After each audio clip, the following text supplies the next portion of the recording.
Joining me now in an exclusive interview, Dr. David Hughes, the very man who introduced Jodi to Travis, the woman that we have been seeing in these tapes, Doctor.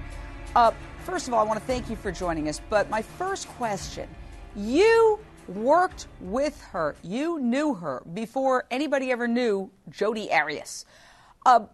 Looking at her incredible ability to lie in the face of all evidence, can you give us an insight?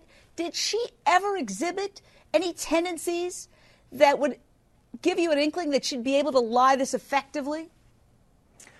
Well, we knew that she, as we got to know her better, we knew that she was a chameleon. She would adapt to any type of environment or situation she needed to. And so, you know, another thing is that we never really got to know Jodi Arias. I actually worked with her in Legal Shield. She was part of my team. And she would, I would take a few business calls, but I didn't know her on a personal level until we met for the first time in person at the Las Vegas convention. And so when I met her, I was in person. I was like, "Hey, listen, it's great to meet you." And and then I thought, well, hey, Travis is a single guy, and I know he's always looking around for for a cute girl to date, and so I introduced them. And I said, hey, I told Travis, you've got to meet this gal. And he goes, well, introduce me.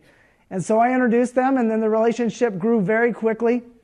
And as we continued to learn more about Jodi, we just didn't know much about her personal life. Like, she just didn't reveal a lot of that information. But we always felt weird. Like, there was always, well, I will say this, that she knows that she has a way with men. And that's why I believe that she will take the stand. I think that she wants to take the stand because she feels like she can go and convince a male on that jury to say, I think what she's saying is true, or to put a question in their mind.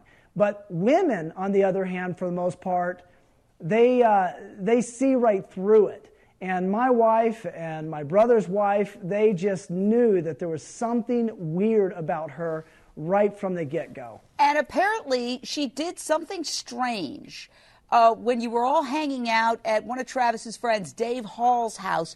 Tell us about what she did that made you really wonder about her.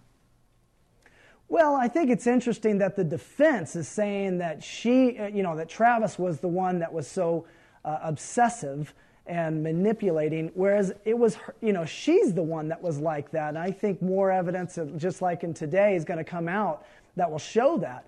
But at Mr. Hall's house, we were sitting there, and she was very affectionate with him, overly affectionate in front of a bunch of other people, and she's fondling his ears and rubbing his hair, and he's just kind of like, just kind of waving his, like a gnat that was kind of bugging her at the time, and she would kind of back off a little bit, but it was to the point that it was just not natural, and it was strange, and everyone noticed.